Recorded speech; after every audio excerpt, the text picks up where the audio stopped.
Votre perception de Dieu est votre foi. Shalom bien-aimés dans le Seigneur. Notre méditation du jour s'intitule « Votre perception de Dieu est votre foi ». Première partie. Nous tirons notre texte dans Daniel chapitre 11, le verset 32, qui nous dit ceci. « Il séduira par des flatteries les traîtres de l'alliance, mais ceux du peuple qui connaîtront leur Dieu agiront avec fermeté. » Alléluia.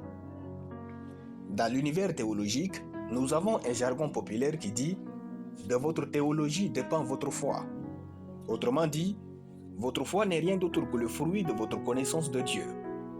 La manière dont vous percevez Dieu, sa nature, ses méthodes et sa capacité définissent votre foi. Ne jouez donc pas avec votre manière d'entrer en contact avec la parole de Dieu, de venir à l'église, d'écouter les sermons et d'expérimenter la présence du Saint-Esprit. Jésus l'a dit, « Prenez donc garde à la manière dont vous écoutez. » Luc chapitre 8, le verset 18. Lorsque vous méditez le pain du ciel, ne vous hâtez pas. Consacrez du temps pour bien comprendre. Quand au quotidien les audios du pain du ciel nous sont envoyés, j'écoute en boucle souvent jusqu'à 10 fois afin que le Saint-Esprit me rende bien ministère. Si vous connaissez la parole de Dieu, votre relation avec Dieu est ferme. Il est écrit, « Ceux du peuple qui connaîtront leur Dieu agiront avec fermeté. » Une mauvaise perception de Dieu produit une vie chrétienne malade. Laissez-nous vous parler de Dieu afin que vous amélioriez votre perception. Dieu vit en dehors de l'univers et contrôle tout ce qui se passe. Dieu veut votre bien plus que vous ne le vouliez vous-même. Dieu vous aime plus que tous les hommes ne le pourraient.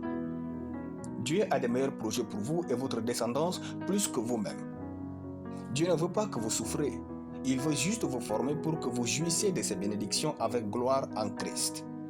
Dieu vous protégera toujours et vous défendra, même lorsque vous aurez tort. Dieu est tout-puissant et il ne perd jamais. Il ne serait jamais en retard dans votre vie. Dieu ne vous fera jamais du tort, sa nature de bon ne lui permet pas. Dieu ne peut qu'être fidèle, sinon il serait plus Dieu. Dieu est une loi pour Dieu. Il ne peut que se soumettre à sa parole lui-même. Dieu n'écoutera jamais les hommes pour vous élever ou vous détrôner. Dieu vous a fait héritier comme Christ et vous a donné le même droit. Vous ne devez jamais laisser un homme définir le niveau de votre relation avec Dieu, car Dieu n'est pas humain. Prospérez selon la richesse de Dieu. Brillez selon sa grandeur. Conquérez ce monde avec sa puissance. Bâtissez de grandes choses. Vivez une vie chrétienne enviable avec Dieu. Donnez à votre entourage l'envie irrésistible de devenir chrétien. Alléluia. Nous allons prier. Je déclare que je suis attentionné dans l'écoute de la parole de Dieu et j'acquiers plus de connaissances de Dieu chaque jour au nom de Jésus. Amen.